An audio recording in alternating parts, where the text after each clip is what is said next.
Ladies and gentlemen, don't cry because it's over. Smile because it happened.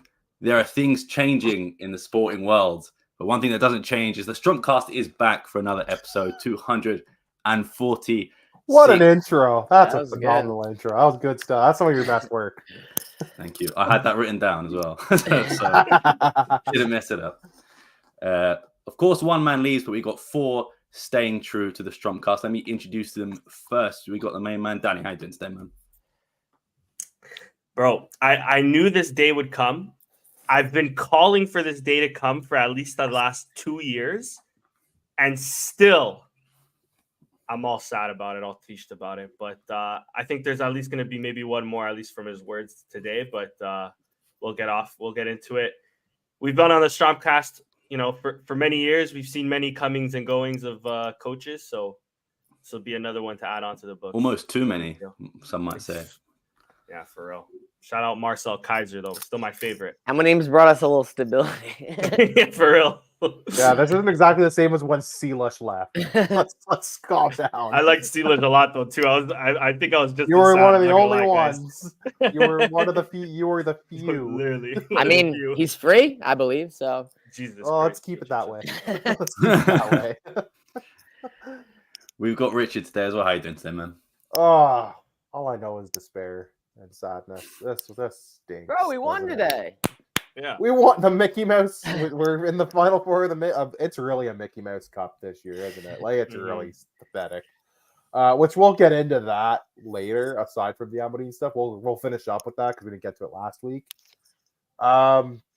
It just kind of stinks, right? But we knew it was coming. I think it sucks that it's mid-season.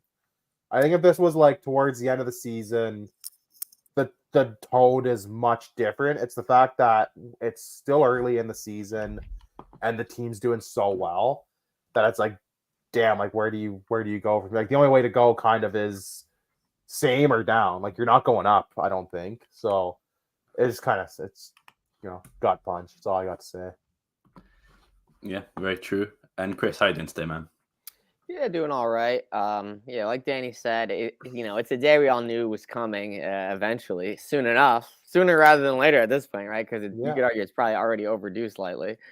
Didn't expect it to be today, I'll be honest. Nope. Obviously, the news broke about 7 a.m. Eastern time that Ten Hag had been fired, which is before I was awake. So by the time I was awake, about an hour later, the Amorim news was just sitting there on my phone, in the notifications, basically. Like I didn't have to hunt for it. I didn't hear it through a secondhand source. I fucking saw the red card notification right when I unlocked my phone. So that's probably one of the worst things you could probably see. It is kind of funny that this is the way that it's happening. And it is kind of funny, like the way that, the rumors, full circle though, the replacements. It feels like we're back to where we've always been, a place that we briefly exited. Banter era 2.0. And now the question is do we remain to where we exited, or was it just a brief exit to where where we normally belong? It'll test this admin in ways that they have not been tested in years. It'll test the fan base. It'll test the fan base.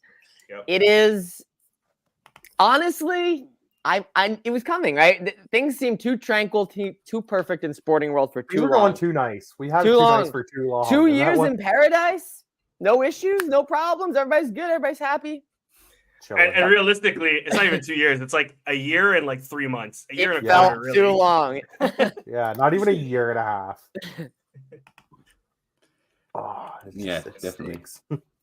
You can follow myself there, but most importantly, make sure you follow all things Alvalade to stay up to date on the Ruben Amorim story, as well as other transfer news, which I'm sure will have a million players linked to Man United anyway.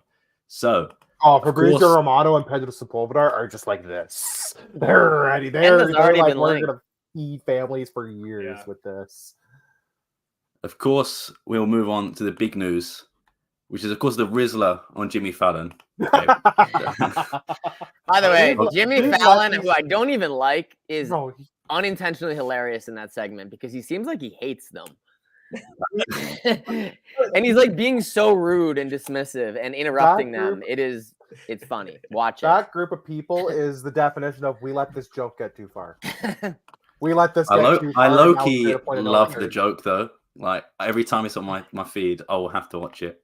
But of course, some humor before some despair, and that is that Man United set to pay only 10 million euros. By the way, the price that actually got him from Sporting from Braga. So we made our money back. You know, yeah, very true. we broke Well, We're not probably- counting the interest. If we're not Yeah, counting that's the what interest, I was saying, it's a loss. Yeah. yeah. So 10 million. Sporting confirmed the communication in a statement as well. And Amorim allegedly has already said yes to the proposal. Or before we went live, he did the post-match interview even and said, nothing's confirmed. That sort of, not giving anything away, but not saying he's going to stay, not saying he's going to leave. Just being kind of cryptic with it. Yeah, it's been quite a turbulent few hours with the fan base and a lot of words being thrown around: traitor, ungrateful, etc., etc. Danny, I'll start off with you. What were your initial thoughts to seeing this news? I mean, kind of. So listen, I mean, as I've made aware in this podcast, if I had to choose an English team, it was United, right? A little annoyed from United's lack and lack of preparation, the stupidity as it is, because it was clear that Ten Hag's, they should have fired him. The writing was on the wall. They should have fired him in the summer. They should have got a replacement in the summer. And if it was Ruben Amorim, this debacle wouldn't have happened because everything would have been understood, right? Now, with that being said, and it's like there was a comment earlier that was in the chat that says when United comes knocking, it's a different knock, or he said something. It's a different. It's a little. It's a different knock than Aston Villa. I think it is. Like I West agree. Ham, Then a West like, Ham it's even. It's the Liverpools. It's the Uniteds. It's the allure. It's the allure. It's the allure. Exactly. It's that name. Like it's still. And gonna it's get regardless. You. And it's regardless of if United are in first, in seventh, or in this case in 14th. It's regardless of that.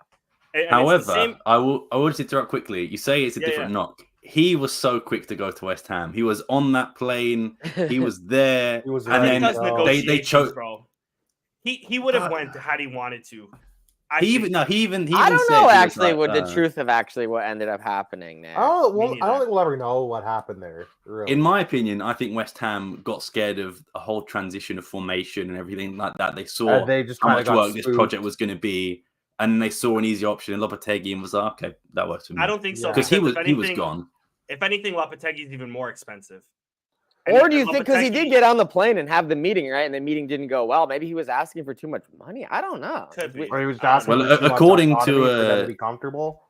To Pedro Spaldua, apparently it was Chelsea who sent the airplane. It wasn't even West Ham. If you believe what. Good looks, lads. That is a Chelsea move to pay for. That's a Todd move. That's a Jackie Todd move. There's also news that like Liverpool didn't go with Amorim because he was asking for too much money too. So it could also be that. But in a sense, like I was saying though, when United comes knocking, it's different. The same sense when even if Braga's ahead of Sporting, even at that moment when Sporting comes knocking, it's different as well. Even in Portugal, it's a bit of a there's that allure, right? Exactly. It's So value. I can't. I'm gonna be honest. I'm gonna be one of the fans that I can't blame Amorim for dipping. I can't blame Amorim for jumping ship. If this is the case, I mean, I'm looking at social media. He's currently going on in a different thing saying that it is my choice, blah blah blah blah blah. But I think it's all pretty much set in stone that he is going to leave. And it is unfortunate that it's coming in October, but I don't think it should at all diminish his legacy whatsoever at Sporting, for the main fact that one, we should have all seen this coming, that at any point he could leave, and at any point his career path was for bigger clubs, for bigger leagues, for just bigger projects in general. And because he's a really good manager. Exactly. And he's good at. It's almost like he's good at what he does. It's exactly that. And if his job at Manchester United isn't going to be much different from what his job at Sporting has been, because the main difference is maybe there's obviously a lot more pressure on United because they're desperate to get back to winning ways, whereas we were desperate, but in a different way, obviously. We knew we were kind of in the trenches. We were kind of in such the shitter that there was almost no pressure at first. Exactly.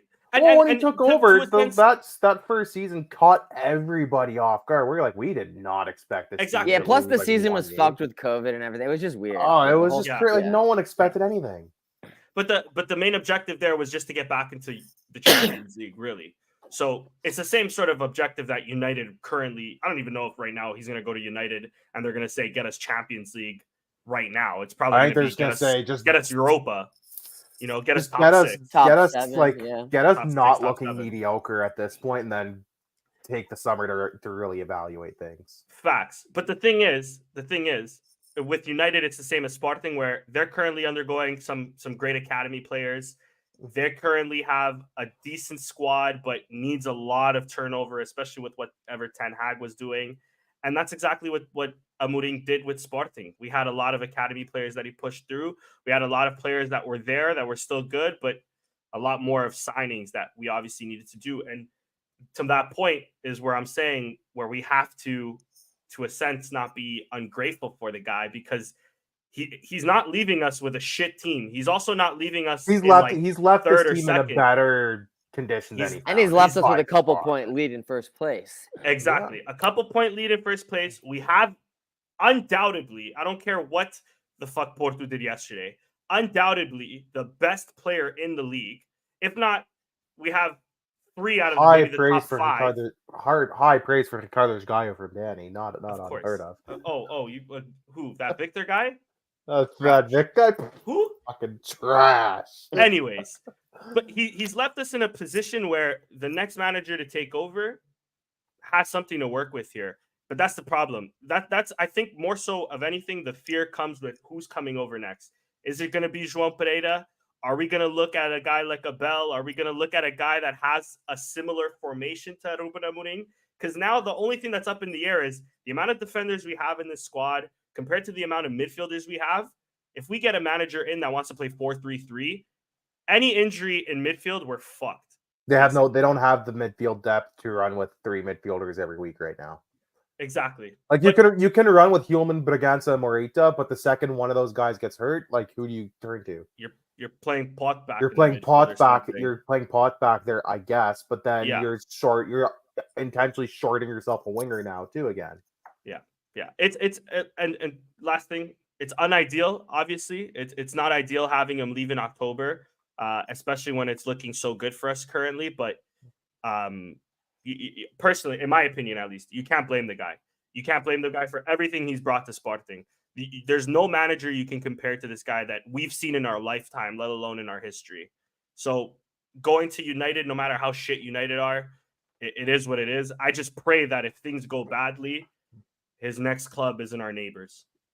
That's the only thing I pray. Also, we're gonna get to know the truth of who had a bigger role in the identification and approval of players, Viana or Amorim. We're about to find out a lot. Yes and no, though, because with Viana going, it's literally a new era now. Because what's Viana gonna do in January? Really, that's gonna bolster us.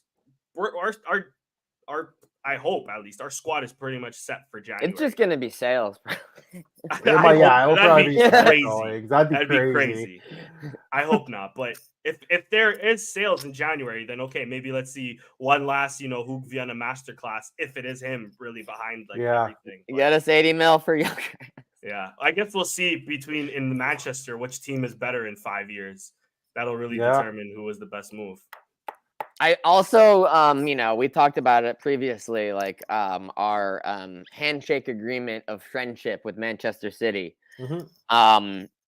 I imagine they're probably not fantastically thrilled about this development. Well, that the power of friendship only gets you so far, obviously. So I wonder where this leaves our amazing partnership with Manchester City.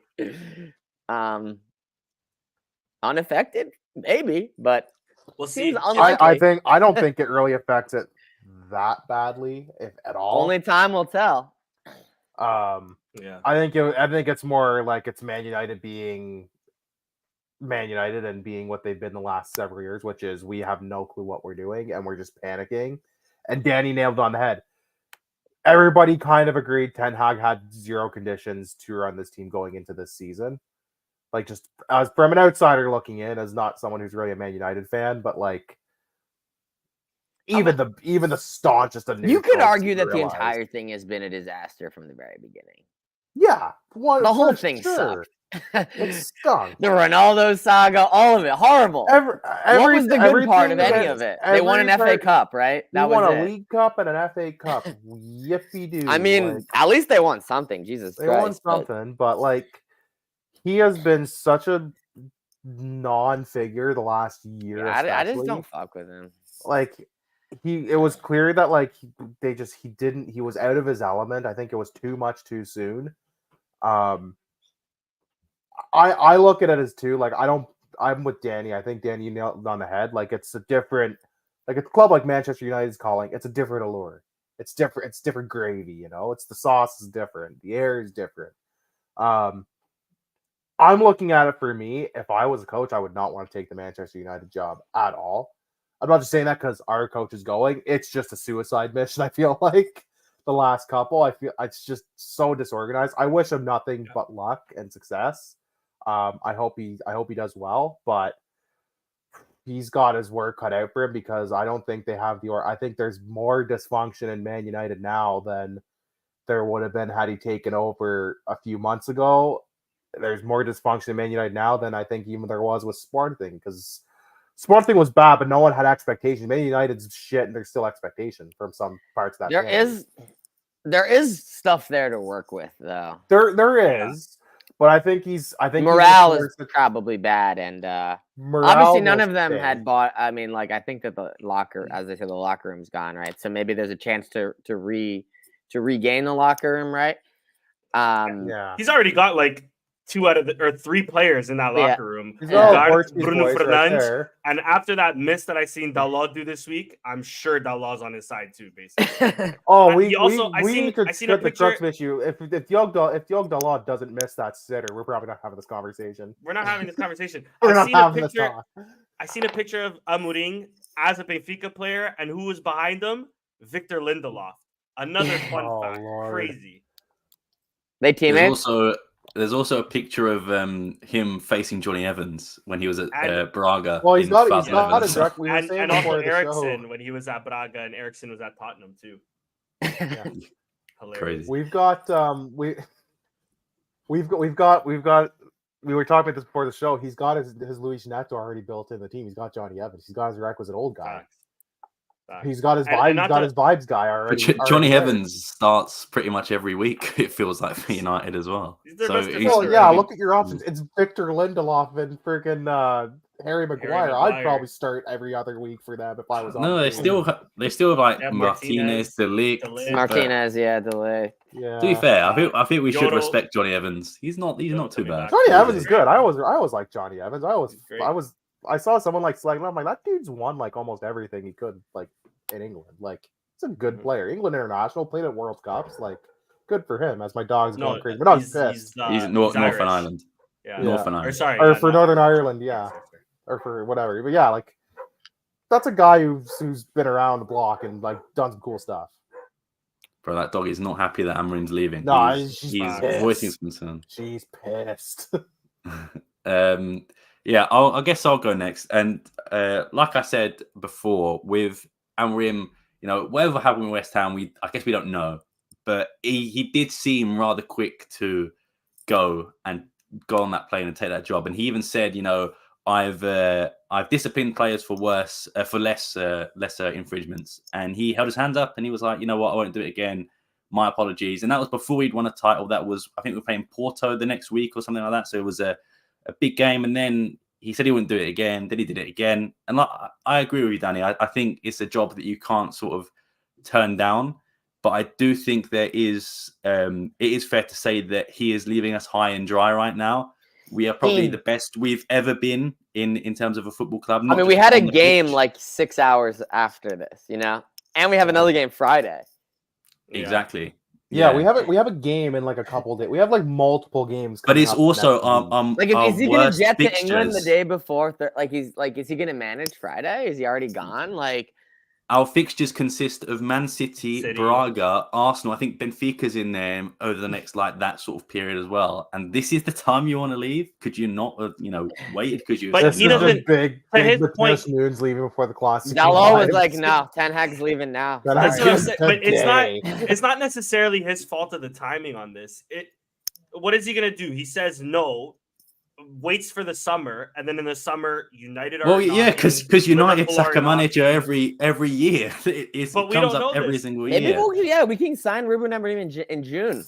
Facts. He comes back. He just comes back. Because sorry about that, lads. Yeah, He's like, well, it's like, man, if I had a nickel for every time I hired Ruben Amorim, I'd had 2 nickels, which isn't a lot, but crazy that it happened twice, right? Like, yeah. The timing is bad. That's what I mean. But it's just I do feel a bit. I don't know if betrayed is the right word. Maybe disappointed is a better word to use than betrayed. Because I'm not mad. I'm just disappointed. because we are in the best phase we've been in. We have conceded only 4 goals all season, and it's going to be November. We've, like I said, we've got the best stretch of games. Arsenal, who we've beaten under Amorim. We've got Man City as well. And, call me an optimist, call me crazy. I think with Amorim, we can take points off those teams. I'm not saying we're going to win. I'm not saying we're going to go and beat them. Yeah. But we look right now, in terms of form, statistically, we are one of the best in Europe in terms of goal scoring, goals conceded. We are fantastic. And then from now to be like, okay, Amorim's leaving, that is sort of the main catalyst behind everything. Of course, we still got guys like Gyökeres and Hjulmand and Giovanni for now, at least anyway. Another thing is, how is the squad going to react to this? How are they going to see it? Especially guys like who have played with Amorim their whole career. Inacio is never known to have another coach. Guys like Quaresma is the same. There's a few others. Giovanni, Jenny as well. I know he's been on loan, but in terms of being a starter and playing in the team, how are they going to react? And that's what worries me. That is what worries me right now. But yeah, I think, like I said, betrayed is the strong word. Disappointed in him a little bit because I feel like he probably could have just waited to the end of the season and got a better job. Man City apparently was going to be available at the end of the season. I'm sure other big clubs had tabs on him as well. It's just not ideal, is it? And I guess nothing I say changes what happens, but it's just a little bit. No, you know what? disappointing I hope from him. Ruben Amorim watches this podcast because we know he's probably a fan of the show, and he goes, you know what? Sam Fonseca was right. I'm not fucking leaving. I mean, he wouldn't be the last person to say that. So, but yeah, and another thing as well. I know we're going to speak on potential replacements after this as his own little segment. But for me, the next person that comes in should be someone like Carlos Fernandes if he doesn't go to Man United. He has learned with Amorim every step of the way. The players know him. The players like him. And for me, it shows ambition for Carlos Fernandes to be like, I don't want to be just another assistant Man United. 30-year-old manager. Holy shit. Bro, It's a huge step. It's a huge step, but is it a step bigger than João Pereira, who's only managed at a B team No. level and not even? 100%. You in could that at least say great João team? Pereira's had 9 months of success with the B team. And a Which is still professional barely career behind anything. that as well. He's had a professional Yeah. soccer career behind that. Mhm. Carlos Fernandes, I think he's a failed academy kid. I like Casapia. Yeah. Yeah, I think But you're He's right. I hear been- what you're saying, Sam, because I'm also with you there too. No, it's clear that Fernandes is next up. It's just I don't know if he Hopefully. yet, you know. Yeah. Yeah. I think he does go with Amorim, unfortunately, but it would show ambition if he was like, you know what, I'm not going to be a number 2. I can be the number 1. Like I But think I I could be the think number I'll 1. do Give it. me a shot. Propose a Like, fucking Vitor Bruno. Yeah, Go for exactly. it. Go How for it. about a name that was once our manager for I believe a game and who won't be traveling to Manchester United, Emmanuel Ferro. Stop. Knock it off. Dude. Grow up. Now, Grow Nick up. has He's talked not- a lot he's about not- He Grow up. might be the manager on Friday. He might be the coach Friday, whether you like it or not. I'm sick. Yeah, but yeah. Anyway, Yeah. Richard, do you have any more thoughts on Ruben Amorim? On Ruben Amorim, no. I think we've all nailed on the head really well. I think betrayal is a bit of a strong word considering everything he's done for the team, but you can Mhm. be a little bit annoyed, disappointed. You have a right. I mean, to look get at how thrown he's out left on the now. previous other 2 jobs he's had. I mean, Exactly. he We doesn't Yeah, give a true. fuck. we said this last week. He Exactly. speed ran on FM save. Yeah. I said that last week. But- He went Casapia to Braga to Sporting in like 6 months. He got to At the the same lower. time, though, can you blame him At least he's not. Listen, if he was going to like a Roma or something where it's like a lateral move, I'd be heated. But he's going. That's why I was saying about the West Ham thing, because that to me isn't. That to me was maybe it was a lateral move. That's a lateral move at best. Yeah, fair. Exactly. It's only an upgrade because you're in a better league in a sense. So you're in a better league and you're getting more. Your wages might increase, but I don't know. Yeah, you're gonna get paid more. Absolutely. Yeah. Yeah, exactly. But yeah, to what we just said, yeah, I'm disappointed. I'm not ungrateful because he has turned the club around almost single-handedly, and of course, Viana's in there, Vana's in there. But it all points back to that day when Ruben Amorim came and said, what if it goes well? Because let's be honest, all four of us here said it was a terrible idea. 100%. Every single sporting fan was like, like based on everything the team had done up to that point, was pretty much in agreement. Like, there's no way this goes well. Like, there's just historically, there's no way that's going to be a success. And he caught us all off guard in the best way possible, thankfully. Okay, and also, let's just say this. Let's just flash forward and let's just say that this manager signing, João Pereira, whoever it might be, is average at best. You could then make an argument that Fernandes has hit on 25% of his manager appointments, and Ruben Amorim is just stupid luck. Yeah, 100%. This will be telling for the Fernandes. He has a very, very big moment upcoming. Can I say, is he the bullshit Silas Kaiser man of the past, or is he this free, forward-thinking Amorim man of the future? And now he's got the next Amorim line. I wouldn't say he's a flop, but he wasn't a success. Sorry, but I don't think Kaiser was a flop. Can we say Kaiser was a flop? At the end of the day, though, the team was run horribly. The team was run horribly. Who was running it? And he got sacked in around October. Let me also just mention why I again don't think this Amorim. We were signing Dumbias and shit like that. It was horrible. It was dreadful. This team. Let me also just say why I don't think it's a betrayal per se on his part as well. If you recall, not that long ago, 2 seasons ago, when we finished 4th again, there was not a loud mumbling of it, but there was a mumbling of should Amorim get sacked. So to now flip it and say he should stay. I remembered it was very brief. It was very quiet. It's not like it was like we made it a big thing. It was more so online rather than like in the stadiums. To be fair, I think one of them was me after a head loss and when we lost to the 4th division team.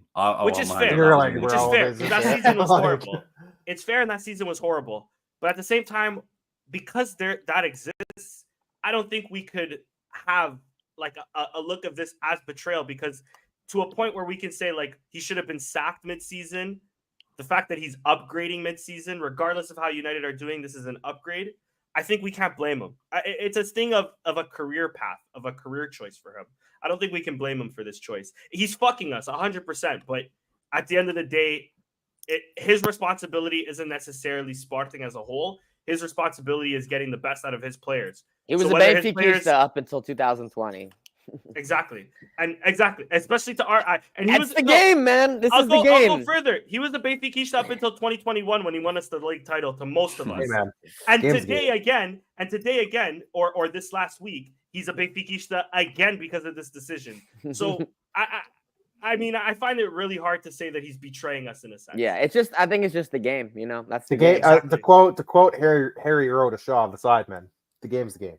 The game's the game. And if we're in his shoes, where we're ex-football players that become managers and we're training Benfica, experiencing a meteoric rise, and Chelsea, United, Liverpool, whoever comes, Arsenal comes crawling at 15th place, we're probably leaving Benfica and going there. Speaking of Benfiquistas, here is João Pereira being the new interim manager, I believe. Not confirmed. Nothing is confirmed in terms of any moves, but he looks to be the strong one. We like to have fun, so I'm going to give you all get to choose one name to replace Ruben Amorim. Danny, I'll start off with you. One name. Any name. And any name that is realistic or in your eyes. In your eyes is realistic. Okay. So are you guys ready? hold on to your seats real quick. I already know what you're gonna say. I know. Sergio Conceição. Bring him in, boys. We need somebody to hold us on to this Simba. fucking league title. Defending the whole way through. 1-0 wins. I just want the bicampeonato. I don't care about anything else. I mean, but before we get into discussion, let me get a name from each of you. Richard, go on. Who's yours? Danny kind of took mine. You can go for the same Um, one if you want. No, I want to be different because I had a couple in my mind. It's a departure from the play style. I would like to see what Abel Ferreira could do. Of course, yeah. I would like to see what Abel Ferreira could do because it might not be the fanciest or the prettiest, but it gets results. The football he plays. Yeah, fair enough. And Christian, yourself? A lot of interesting names because I was actually looking at the free agent available coaches list before. There's a lot of interesting names on there that I feel like are realistic.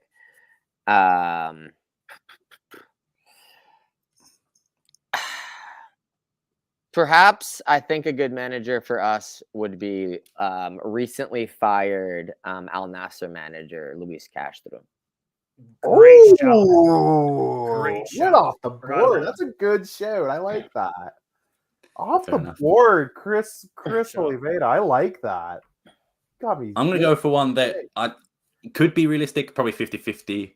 Give me Graham Potter. I think that would be... That's not good what I was shout. expecting you to That say. would be at all. awesome, I'm not mad at that. honestly. That'd be I'm not mad cool, at that. though. Yeah. That And it was will not also what be I a was expecting you statement to of say. intent because even though he did get sacked, 2 years ago, he's still like one of the best young managers out there. Let's just discard his Chelsea tenure. Yeah, exactly. Anybody Look- that look- coached look- Chelsea look what he last did with couple years, Brighton. you discard that. And Brighton are a similar project to us in a sense, bro. There's a reason both us and Brighton were after Harder, so I'm not mad at that shout. Exactly. So let's go through them one by one. Danny, man, Sergio Conceição. Listen. Okay, let me Be a say good manager.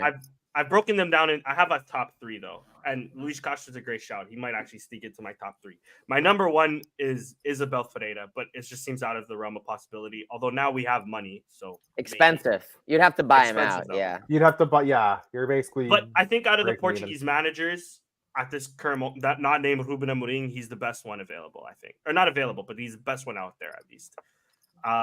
Then my second option is Carlos Fernandes / Leonardo Jardim, but Leonardo Jardim's been out of the game for so long. David putting Xavi in the chat. Knock it off. Xavi would be sick. They put Tezik in the chat, the former Borussia Dortmund manager that brought them to a Champions League final. I don't know about all that, if that's realistic or not, but yes, Sergio Conceição. Why do I say Sergio? One, he grew up a Sporting fan, and that's enough for me. It's like the opposite of Amorim. Someone put Sergio in the chat. You're unserious. Go away. The second option, he knows the Portuguese league well, and the third option, he knows how to win the Portuguese league well. So, I mean, at this current moment, in terms of free agents, or in terms of coaching staff that isn't leaving with Amorim, I think Sergio is probably the best option out there. It's just the only problem is he's so different from how we play currently that it's just such a culture shock too. Yeah, and it's also he's had so much beef with Sporting and so many more managers. It'll never happen. Happen. I feel like we're not going to keep playing 3 at the back. At this point, but for this, I feel like we have to. For this squad, for at least this season. That's why I think. So do you think we'll bring in a manager who specifically specializes in that? Because that will put out like 80% of the options just immediately, probably. Yeah. I'm looking. I see a Giuseppe Zaidu available as well. Dude, I was like, how is he even on? He's on like page 2. I'm like, how the F is he even on page 2? Bro, he's on my page 1, bro. What the fuck? He's on page 1. Do not put that evil on me. 70-year-old Sam Allardyce is in here. Yeah, there are some hilarious names on there. Roger Schmidt's on there in the first couple pages. Bro, stop. Allegri's on here. He experimented with 3 at the back. Honestly, Schmidt's probably played 3 at the back more than a lot of other managers have. Yeah. Fucking bring Scolari in. Dunga's on there. Dunga out here. Let's go Farvada too. Bro, I can't wait. Banter era 2. Everybody's talking about Alvalade 2.0 and new era. No, Banter era 2.0, baby. Let's go. I hope not, though. But yeah. Oh, well, we got Yeah. plenty of practice. We got plenty of well versed. True. I like the idea of Conceição, but I also feel like he would probably like him and Varandas are not the best of friends at the moment. They And I would, they think would butt agreed. heads too much. I think it's such a temperament. Like one thing I it's think such a Varandas culture shock. not has learned but has seen, and that's George Jesus with Bruno Carvalho, how wanting to appoint an option like that to sort of rile up is not the best idea, because it was okay It's a for a very while. But then, reactionary thing. Also, Yeah. you just like if you sign Conceição, he's gonna end up locked into a similar contract as Jesus, which is Yeah. just like you're not gonna be able to fire him. So like when the guy knows that you really can't fire him, and if he is gonna fire you, he has to pay you like $20 million. So it's like, okay, bro, fire me. It just creates kind of a fucked up dynamic. Sometimes, yeah. which I could see that relationship becoming bad. Sour. Quick, too. So yeah, But I would Richard love one him. of Abel, I think is the one of the best shouts, because obviously former Sporting man. It is a departure from the play style for sure. Like it's a No, but very he different plays Abel departure. at the Yeah, same he time plays a three at the back, in doesn't he? Brazil. He plays Yeah. attacking. He might not play 3 at the back, but he plays attacking. Yeah. So it's at least like I think sort of at the adaptable. end of the day, I just would really like to see what he could do here and if he could replicate some of the success, because he's been so successful in Brazil. Like the football he plays, like you said, it's pretty attacking. It's not always the prettiest, but it gets results, man. Like, and if that's what you wanted, if that's what you want, like go for it. And I at the think same time- it's an intriguing choice. He's a sporting guy. It's probably one of the more expensive, like wishy-washy coaches that you want, but I think he's another one where I'd take the gamble. I would take the gamble with him, I think, just to see. I also don't know if Brazil, like, it's going to sound weird, but would he leave Brazil for a project like this? Like, he's a legend in Brazil already. Would Yeah. he risk Yeah, that but by going to Sporting? George Jesus did the same thing. George Jesus was a god at Flamengo, and then he got offered the sun and the moon at Benfica. I'm not saying we're going to give Abel the sun and the moon here, like George Jesus was, but he's kind of already done everything he could in Brazil right now, right?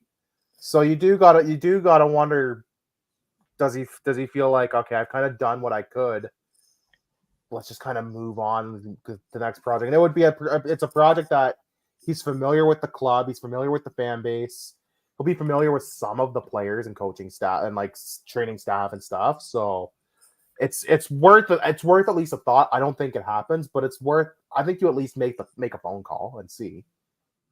Yeah, 100%. At the end of the day, fair enough. I think it's probably the most exciting option there for me. Yeah, me too. Chris, remind me of yours. Sorry. I went Luis Castro. Yeah.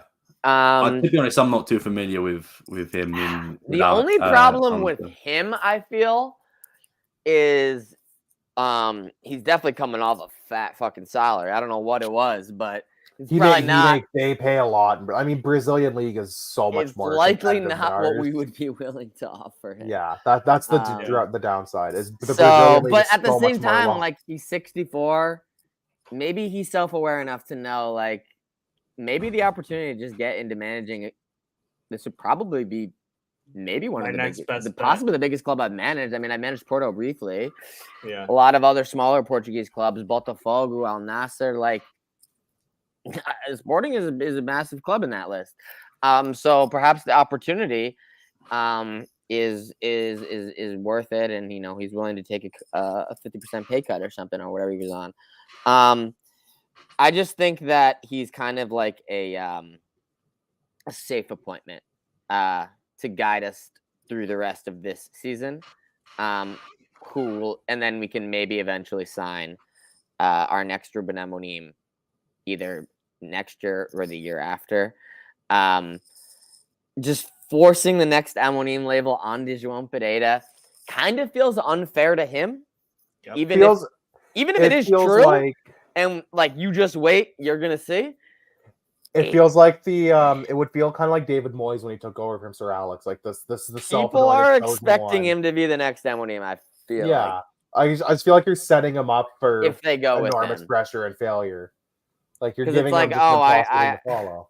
It's like Fernandez thinks he has this stable of Amorim's He's just got like the Avengers in house that he can just pull from. I don't know. I mean, I can't say I've watched all of the B team's games. I've seen a couple. You've watched more than any of us. I will guarantee that. They've looked better than they did 2 years ago. Like his appointment has certainly made them move upward. But you could argue that this team is stronger. Simply put, right? Like the B team is stronger right now than it was 2 years ago. The B team, it was coming off a phase of not existing really. Well, not really, literally, it didn't exist. It was just the U23, and then they were building back to having a B team again. Got promoted back to Liga 3. I mean, it's been a fucking thing, right? And you could argue it was going in the right direction. And he continued it going in the right direction. How much of that was just kind of the natural trajectory? How much of that was him? I don't know. He obviously will know the club, played for the club, been around the block, so there's that. He has that going for him at least. But at the same time, he doesn't have experience managing in Europe. He has experience playing in Europe a little bit, but he's represented the Portuguese national team. He does have plenty of experience. But it is a bit different, right? When you're in charge of people, you could say, right? I wish the best for him, obviously. And wishing the best for him could end up being, if he's this new sporting manager, wishing the best for him is the best for us, right? But I am definitely fearful. And it kind of feels like they're asking for lightning to strike the same spot twice. Yeah.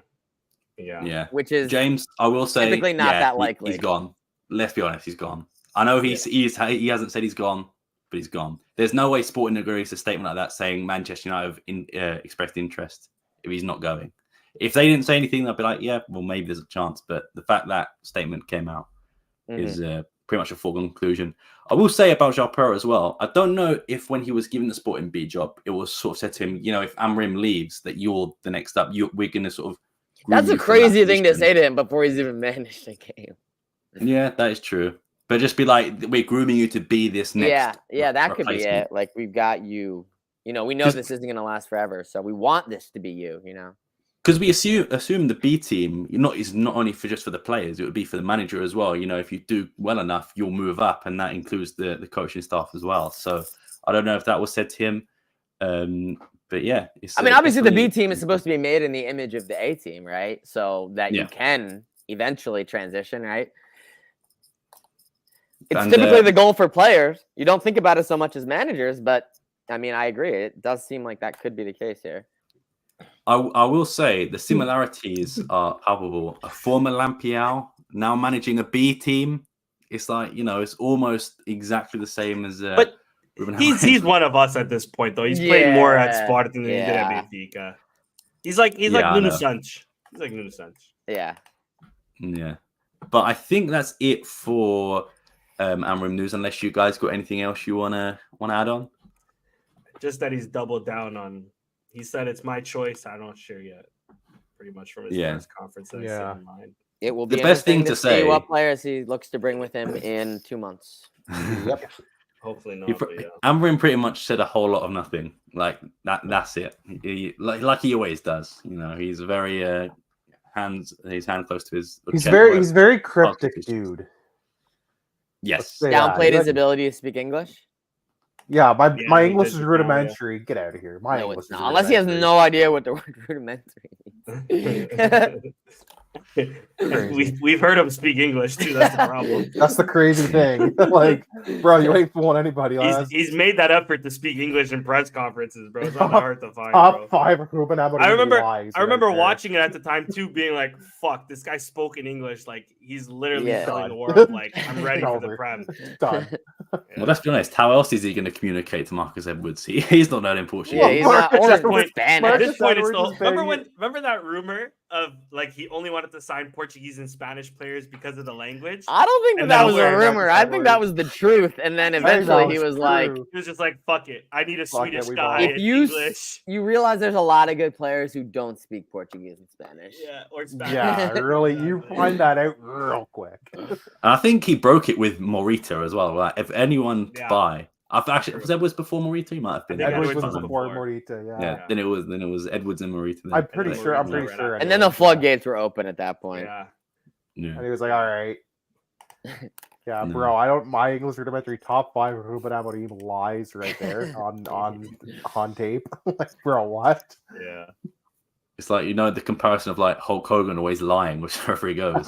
That's literally what I was thinking of. Like, bro, tell the truth one time. Like, what are you Yeah. doing?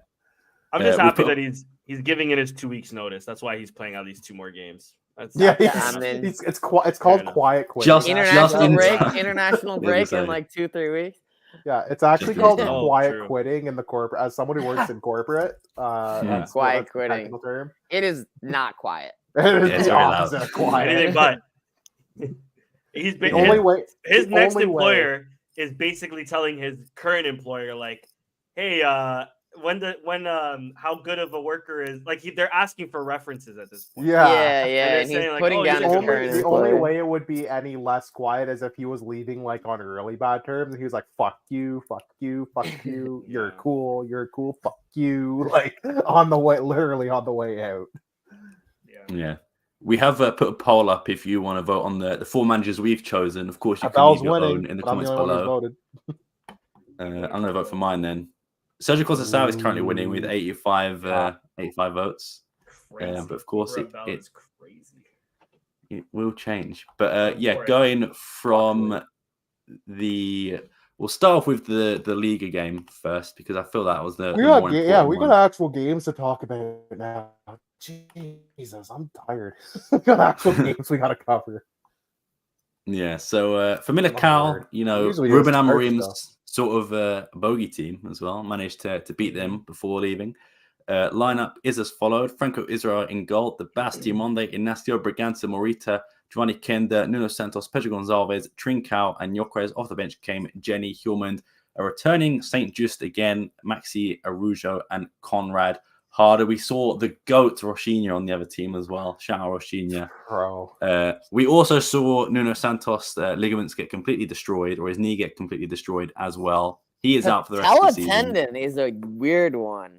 Yeah. The one behind your kneecap. Like that's one you don't really see. Yeah, you normally that see the often. cruciate ligaments getting Yeah. torn, not the patellar tendon. Yeah, it's Yeah. usually something CL, not your freaking tendon like that. That's crazy. But yeah, equally Yeah. devastating. Oh, And We a won't weird- talk too much about the weird game tackle, too. itself. Yeah, Insane it tackle. was. Insane tackle.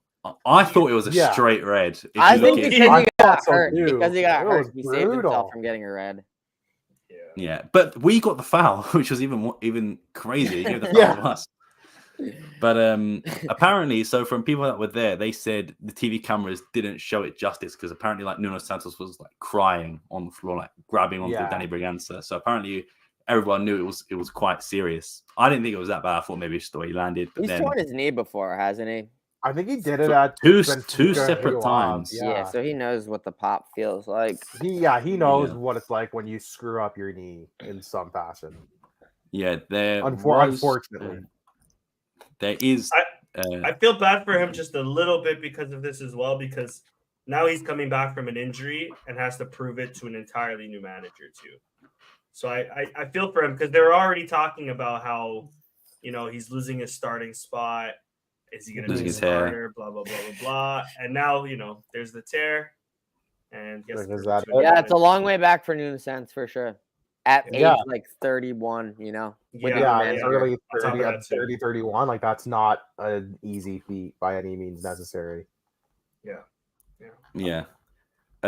I guess there's not really much to speak about the Famalicão game. The really, first half apart from kind of that injury. stunk. Like I think the first half was just kind of boring and bleh They gave and us there. problems, to be honest. They caused some issues, and then we got a goal. got another goal, got third goal. Like nothing too crazy. Oh, here's the injury history right here. Torn ligament for Benfica Bay. Rupture. So this is the third. Yeah, third. Yeah, I remember when he tore his ACL. Yeah, third major knee injury for him. That's tough to come. Man, look at the hair he used to have, man. Time flies. Yeah. I could say it gets worse there every picture, but that Rio Ave one was It does. It does. It gets No, but better with every the picture. Rio Ave one is not showing the bald spot on the back. Yeah. Of his that shit was Yeah, already true. bad then. That shit was already getting to be. It's finally worked its way to the front now, you know. Yeah, If he was already anything- getting the lake at Rio Ave, man. He was just combing that shit over like crazy. Facts. Nunu. If there's any time to get a hair transplant, brother, This is your Now, time, brother. dude, now Now. is such a good time. This is at your this point, if you're gonna time. be in pain on the knee and Dude, the you're not even gonna be on the field for like at least 4 or 5 months. Like now. Now Yeah. is your time, Yeah. bro. Now's Get the on time. that. the oxy that you're on for your knee will supplement the pain on your I'll head. supplement as well, the pain on the bro. head. You're It's good, bro. fine, bro. You're good, Danny, are you speaking from experience here, or is this? brother. Look at this, bro. Strong. When Danny tore Strong. his ACL, that's when he got it. Damn, I gotta tear my Bro. ACL soon. I gotta tear my ACL, boys. I need turkey. That's so funny. But Amorim did say that Nuno Santos thinks he'll be back for like the last 2 games of the season, so that's like his target point. That's So, great. So we'll be back for like That'd be the insane. end of May. So I guess it's maybe slightly less serious than a cruciate ligament tear then. yeah. yeah. Well, Yeah. the word rupture is always, quite a strong one in terms of like Yeah. a muscle or anything like that. So, Usually hear rupture in the context of Achilles. Ruptured is Yeah, Achilles, which is true. Yeah. devastating. Even Oh, worse. that's Yeah. like there's guys who don't come back from that. Mhm. but yeah, it's a strange one. But in terms of Famalicão, like I said, not really much there. Another clean sheet as It was one of the more Israel. boring 3-0 games. It's not 3-0 is exaggerated in my opinion. Yeah. Yeah, definitely. But are we all sold on Franco Israel being the number one? Yes, that Or was is it- one Yeah. thing I And definitely. especially after today, 100%. Oh, Vlad. He Vlad was died. called on for sure. I do not think that they don't score if Vlad is in net. The one shot that he stops diving to his right is in the net. I'm sorry. I did feel bad for him to down that because it was a deflection, and I thought it was offside as well. You know how Amorim said the reason that Israel's starting is like mostly kind of just luck and circumstance. Mm-hmm. Yeah. Again, bro, you face one shot and it's that and it goes in. You're not Yeah. helping Like, yourself. You're man. not helping. Is it your kind of team. unlucky? Yes, but you're also not You doing you yourself can any do favor. better. Like Yeah. you can do better. So yeah, bro. I mean, I guess it's luck. Call it what you want, but I think The the thing better goal- is- I think the better Hey. goal is the starter. You got to be Agreed. good to get Yeah. lucky. You got to be good to be lucky, and you got to be lucky to be good. I will say fair. with Israel, there is still a lot to improve. I don't think we're anyone saying he's like the finished Agreed. product. There's still a lot. I think coming out from corners is one of his like. Every time I watch it, I'm like, oof, like it's never that certain. Not the biggest body. No, exactly. Yeah. He's very good with the ball at his feet, but sometimes makes the wrong pass. Sort of does remind me of like, when Dan used to try and take someone on or used to go for like the extraordinary pass and trying to go, if you got the best there and Anytime it's- Adan had the ball at his feet, and we were just all like, "Oh, fuck." It got worse because he actually used to be okay like the first season, and then he just Yeah. like got He so was like, "Nope, bad. not anymore." But yeah, I will say Franco Israel as just purely a shot stopper is very good. But it's just, Agreed. the little other things he's got to iron out. But I think he is very far ahead of Kovacevic. But I think it's good that we have a backup goalkeeper for these cup games because Amorim never used to do it. He always used to be like, number one is going to be a Dan. And then like, even for the Taça da Liga, maybe if you're playing Didn't like a even fourth division trust the team. backup enough. We got Israel like a couple times a season with it before. Like that was it. Even Maxi when he was there didn't get Maxi much burn as barely- the We backup. we saw Maxi like Before- twice. Before Israel, who was the backup? Because we signed Israel, but before It was him, it who was Maxi, I think, wasn't it? It was Maxi Maxi and then Israel? Maxi left. Maxi. Yeah. No, Even no, still, no. we We're only forgetting, guys. We're forgetting Yo, the coach, Pinto, I'm thinking too, Andre but- Paulo. True. True. Bro was Yeah. living the dream. Didn't Yeah. play a minute. Just got to chill on the bench. Does he even Every play week got a anymore? front row seat. He I- come off the God- bench to get a God winner's only medal. knows. That was it. God only knows if he's still playing. I couldn't tell you. Yeah, I will say the comparison to Patricio is a very good one for Franco Israel. Without club? Are you fucking kidding me? Signing. New coach, Andre Paulo. Get him to United. Yo, remember when Eduardo from Braga went and signed for Chelsea? And was like just never played. He was just a dude. He was just a dude that was there. Andre Paulo, I mean, that'd be. He was literally there just to make a body. Look, just to be a. It's like what Scott Carson is for Man City. Scott Carson's such a funny dude too. Like, Man although City, he got a game against us, he did play against us. He kept a clean sheet, if awesome. I'm not mistaken. One of my favorites. There's a clip of like they're they're like in the Man City. I don't know if it's like at the Etihad Stadium or in their training facility, but they're all like in the locker room, and all these guys are getting call ups for it's like around the international window. He's like, oh, I'm waiting for Sven to call me up for England, lads. I'm like, bro, like, he's such a funny dude. He's such a good vibes guy. I love that guy. Yeah. But I mean, other than that, there's not much to speak about the Famalicão game. We'll get into predictions. Let me just say one thing about the Famalicão game really quick, because we're speaking about Israel. I kind of want to talk about his boyfriend. I think his boyfriend played really well, Trincão. They're real buddy lately. Yeah. I was dying to get that off. Sorry, guys. That was a handshake. I like the handshake. Every Edwards time. St. Just and Trincão in Israel. Yeah. Every time the camera's on Israel, he's on the bench. He is either hugging someone or he's kissing someone up with some sort of friggin' handshake. And that someone is almost always Trincão, by the way. It was Trincão, and there was I think one or two with like Ignacio or somebody today on the bench. He was dapping up a couple dudes with like Fresneda as well. Gang sign handshakes. Yeah, true. Yeah. Fresneda, that's who he was dapping up a bunch today. Was Fresneda. Speaking of Fresneda, though, I think game perfect transition for Amorim's last fuck you. I think this is Amorim's last fuck you to Sporting fans. This was such a Amorim meme game, by the way. Doesn't ever play him on his potentially what we were expecting at least to be his last ever Sporting game. He finally plays Fresneda, not as a center back, but also not as a right back. No, as a left back. I love it. And for the first 10 minutes, he was fantastic. And then the next 10 minutes happened. And then the next 10 minutes came. Back heels it in his own box, bro. But it's not the first time he's done that. I remember him doing exactly the same thing against Atlanta, and I'm pretty sure it resulted in a goal. Bro, it was like, what is your issue? That pass is not that crazy for him to try to take a touch, turn, and just boot it the fuck out. And just get it out. Yeah, like it's. Yeah. I don't know, man. Mind-boggling. Yeah. So I thought he played all right until that point.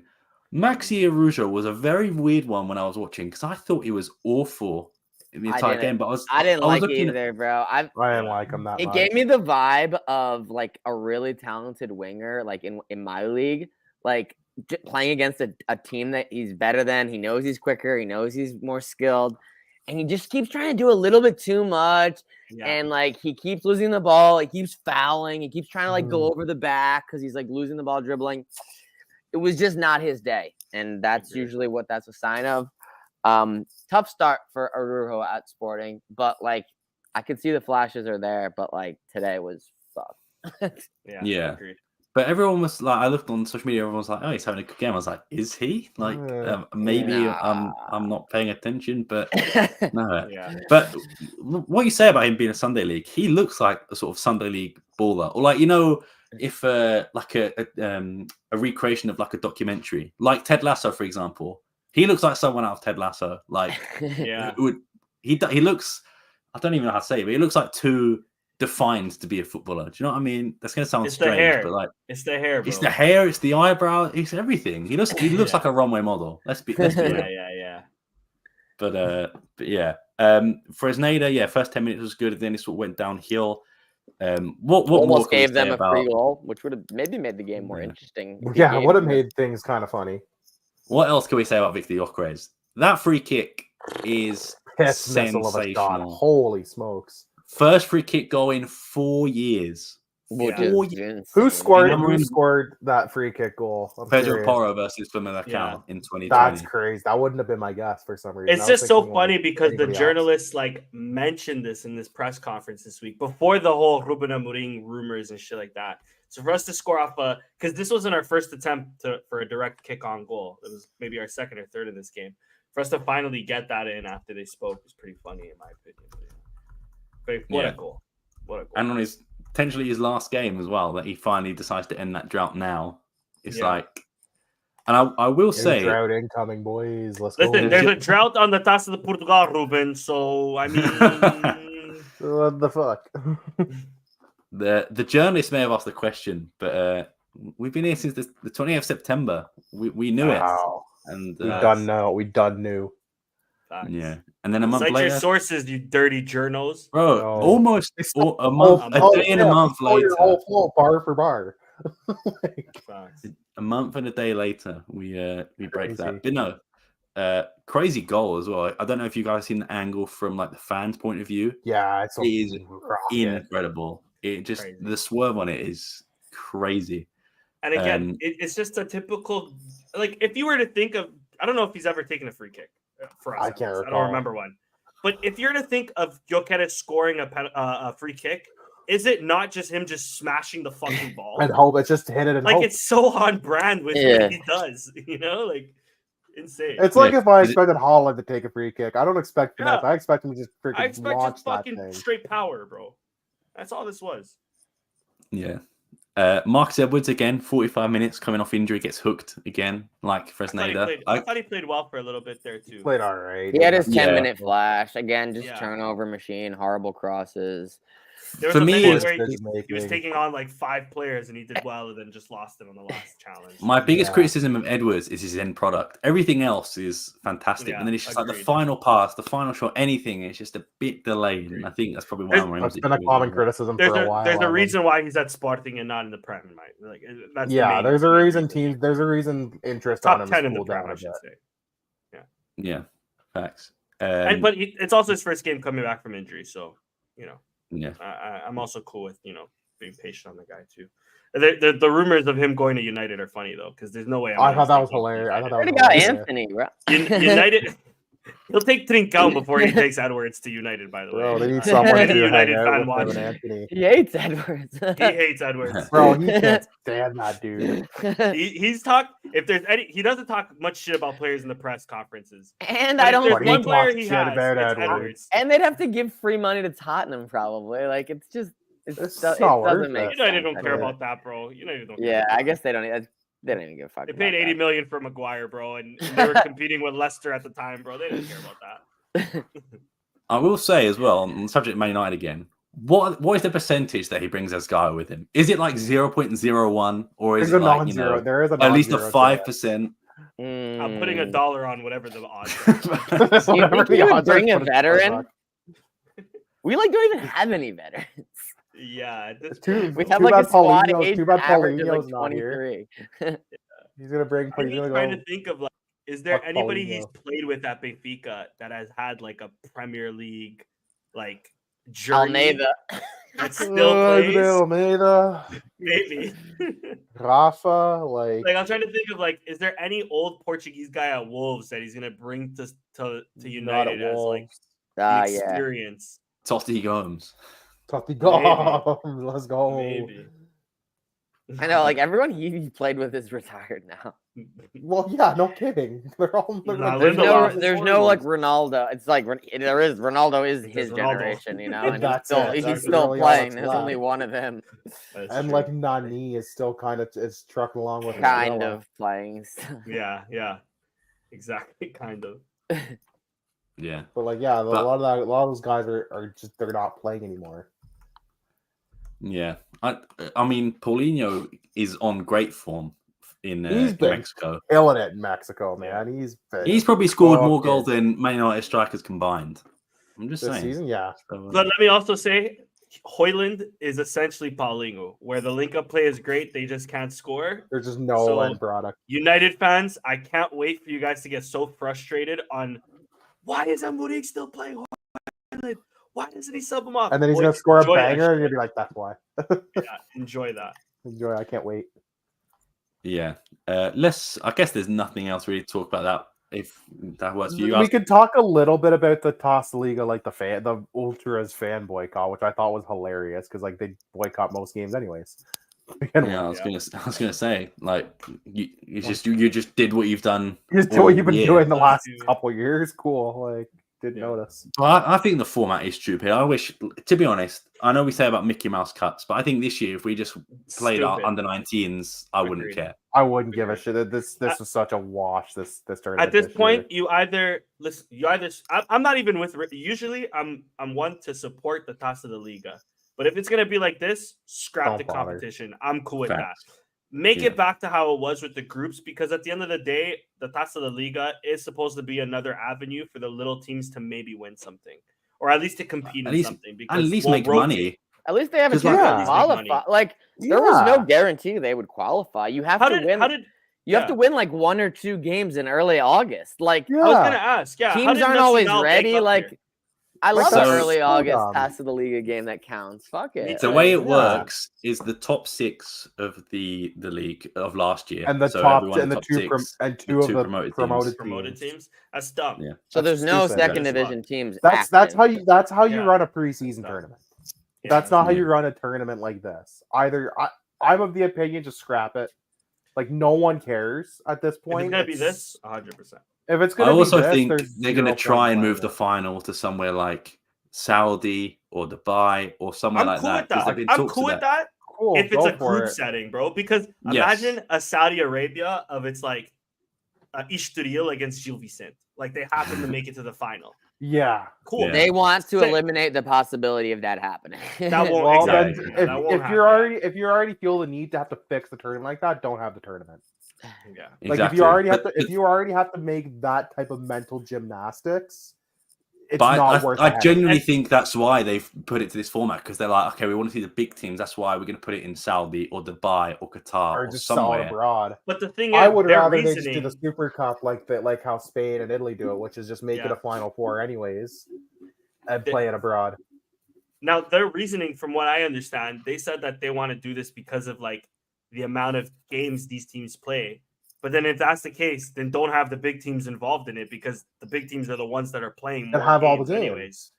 Like the teams that finish top 6 in the Portuguese in the Primeira Liga are the ones that by virtue are going to have more games to play, logically speaking. Yeah, exactly. So either just don't have the tournament at this point. No one cares. Like, if we won the Taça Liga, I don't think a single person would fucking care. I think at this point you do what Spain does with the Super Taça, with their Super Cup, which is make it a final, which is kind of make it the little Final Four abroad, whatever. You can do it mid-season, you can do it preseason even. I'd be okay with that. Like, this just feels like such a preseason tournament that's being shoehorned into the season for no reason other than we just feel like throwing in a couple random dates and trying to make some money, but like no one cares. Yeah, the tournament only matters if we beat Benfica or Porto. Then I'll celebrate it like it's the Champions League. I don't even think I would celebrate it that much at this point with the current format. At least in the last format, you had to like sim to the semis and win a PK shootout. Like I just don't see the point in it this year, man. Like, after a 0-0 90-minute draw. Yeah. Legendary. Be done with that. Yeah. Let's move on to predictions then, and we can see what the predictions were. You cooked today, Sam. I did. Match day number 9, though. It's Famalicão. Richard, man, 4 points. Smashed it there. Correct score. Yeah. One of the correct scorers. Nice. Yeah, I was missing on the other scorers. I got one though. I got the bingo. I got the bingo. Free space scorer. Yeah, and everyone got a point for that as well as the win. And then moving on to the Taça da Liga, which I think is the last one. There we go. Yeah, I predicted the correct score. None of the correct scorers, though. To be honest, I didn't think Jokres was going to play. I was just like, I had a feeling he'd get some game time. That's why I threw him in there. Can I get 2 points for the ×2? Because like harder Gyökeres, it's like saying like Pichu instead of Pikachu. You know what I mean? Like it's the same shit. That's not how it works. I don't think that's how that works. What do you mean? I also don't think it works because everyone else has harder in their predictions. Yeah, anyway. Everybody else. Then you're gonna give us all an extra point anyways, and nothing changes. Yeah, exactly. Literally zero things change. If we take a look at the scoreboard, I'm coming up there 19 points with the exact scoreline today. Danny at 22, Chris with 25, and Richard storming ahead with 35. The Famalicão game was huge for me. That one pulled me back ahead, and I'm not panicking as much as I was this time last week. Let's say that. It's But time still to early, do time for people to predictions make up ground and falter. for potentially Ruben Amorim's last game against Estrella. He could be gone by then. He might not. He said in the press conference that this is what he's working towards in training. You know, as he always said, the only game he cares about is the next one, blah, blah, blah. We're about to find out how true that is. Estrella haven't been good this year. They do have Nani, though. So, you know, he's definitely going to score against us. Or Jovad, one of them is guaranteed to score against us. Mm-hmm. But in that case, I'm going to go with a big 5-0 win. Because our defensive structure has been too good, I think. And this is sort of a going away party for Amorim. And I think the players are going to try and do their best, especially with Man City coming up with the week after. I feel like you have to have a positive result to lead into that game. I'm going to go with, I think Gyökeres hat trick is He's inbound. going bold. I'm going to go with an Amorim special of Pedro Gonçalves. All right. And who else? Oh, it's got to be Trincao as well. We'll go with the Amorim boys. All right. Richard, what about you? I'm only gonna go 4-0. Okay. 4-0. I'm not typing in the right chat. One sec. 4-0. I think Joker is 1. Actually, Joker is 2. Pot 1, but against a 1. And Chris, for you? I'm gonna go closer, sadly.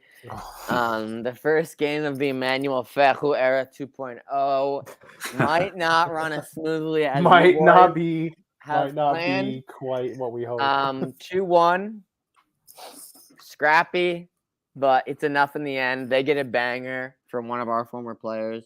Probably. That's undeserved, but nonetheless still makes the game very uncomfortable. Goals by Gyökeres and his younger brother, Harder, off the bench. Oh, all right. Nice. Cool. Danny If you think about it, at some point in the next, 60 days, could be like, all right, brother, you're the starting forward now. We need you to score some big goals for us in the league and in the Champions League knockout rounds. Yep. How's that sound? All right, cool. You're 19 years old and you were playing in Denmark 3 months ago, but you're now the starting striker in the Champions League round of 16. And we're probably, let's be real, going to need somewhere at the bare minimum, probably 10 goals from you down the stretch, probably more. Yeah. And to be honest, he could do it, bro. He's good. He's good. He's shown a lot of flashes. He's gonna get more rope. 4 goals already. To be honest, I don't know if he prefers to play out wide or in the middle, but I think he prefers to play in the middle, and he just doesn't have that opportunity as much. So, Gyökeres walked so Harder could run. Hopefully. Yeah. Facts. Get Paulinho back in. That's what I say. Paulinho. You think Paulinho's going to come back to Europe? No, I think he's done. I think he's chilling in Mexico. I think he's happy to chill. He's just going to make himself a Toluca legend. Maybe in the next 2 years when he's winding down, he'll end up at a Guimaraes or he'll end up at some mid-table team or some team fighting for a podium maybe spot. You know what could happen honestly is a big Brazilian team could make a signing. Yes, I could see a random ass Brazilian team. Sometimes that happens. They love an old guy over there. They love their old boys in Brazil. Yeah, I feel like at least 2 or 3 times a year we see some random. They sometimes sign guys from MLS that are good. So it makes sense. You could make him a duper there. Yeah. Facts. We do have some quick things to cover, just things that have gone on the last week that isn't Amorim related. But what is Amorim related is our poll. It's Sergio Conceição is currently winning with 212 votes. That's not surprising. 42% of the votes. Abel 33 in second. Graham Potter 19. Unfortunately, Luis Castro only the 5% for that one at the bottom. We've spoken enough about Amorim, so we'll try and find some things that are sort of aren't Ruben Amorim related, which unfortunately a lot of them are. But Joao Pereira we mentioned as well. Unfortunately, bad news that Ricardo Esgaio did not win the Ballon d'Or. Unfortunately, it went to Rodri. People are telling me this image is fake, but I don't think so. Prove me wrong. So definitely real. But yeah, unfortunately, he didn't get the Ballon d'Or. Goes to Rodri. Vini Jr. as well, apparently robbed. I don't know if I believe that or not. I don't know if I'd go robbed. Like, I think both. You could make a case for both players. I don't think he was robbed. You could make a strong case for Vinny, but you could make a very strong case for Rodri as well. I think Rodri deserved it. You can make a strong case for Victor Gyökeres. He wasn't even in the top 30. Why? Why is that? Gyökeres should be there. I think next year, depending on if he stays in the winter window and how things play for Sporting, that could change. He'll go straight to like an Arsenal or a City, and then he'll be in there automatically. Yeah. I did tweet this before anything was announced. Amorim was the second favourite before we ran a story, and then put a $5 on it. I should have done. Now it's at evens. So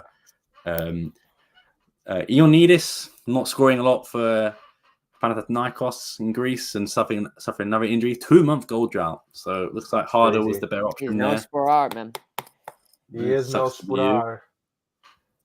Giovanni linked to Man United, but again, before the story was leaked about Amorim. Well, that's only going to increase now, I would think. He's probably, apart from Gyökeres, I would say he's probably our most coveted player in the squad right now. 17 years old, versatile, just the talent is there. Yeah, definitely. Famalicão finally got conceded against Gyökeres. He only has 2 opponents that he hasn't scored against: Estrella, who obviously will play next, and Estoril. So that could only go down to 1 as well. Mark Silva's returned to trading, obviously played today as well. Sporting were not seeking investors of the SAD and had no plans to sell it, according to Francisco Zenia, which is good, I suppose. And then, other than that, there's not much that we've not spoken about, unfortunately. Real quick. See if there's anything else. This is a crazy stat, by the way. He was 9. This made me feel so old when you put this in the chat on Saturday. I felt incredibly old when you put this in the chat. 9 years old. 9 years of age. How old were you when Portugal won the Euros? I was 17. I was his age 19. now. He's currently playing for Sporting. I was 19 when they won the Euros. I just turned 19. That's crazy. Wow. Yeah, it is crazy.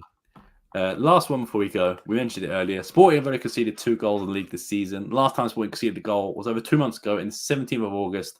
A 6-1 win versus Nacional. Since we changed keepers, we haven't conceded. And I will say, Portimonense conceded Kovacevic. And now conceded against Nacional again. Kovacevic today. I do like Kovacevic, to be fair. And like I said, I think the goal today wasn't his fault. It was just, a free deflection. Maybe he could have reacted a bit better. But at the end of the day, being a goalkeeper is hard. And we'll give credit. Yeah. Unfortunately, Chris and Danny had to drop out. But me and Richard are about to sign off, unless you've got anything to add. I have zero things to add. It's been a day. It's been a busy day in the Sporting sphere. I think we've kind of tapped out and covered all we can cover. We'll do a Modalidade roundup next week once things have kind of settled down a bit, though. That's the only thing we didn't once we get today. Confirmation. I'm sure by next week we'll figure out if Ruben Amorim is definitely. I'm sure we'll hear before the end of this week. We'll know what's going on. But yeah, probably by tomorrow. I would assume by tomorrow. I would imagine so. And for you to keep up to date with that news, make sure you follow all things Alvalade on all social media platforms and podcast platforms as well. But of course, you can also follow Richard down there as well. You can follow Danny and you can follow Chris as well. You can follow myself. But again, most importantly, make sure you follow all things Alvalade on all social media and podcast platforms. Thank you very much for watching. We'll see you hopefully next week. Peace.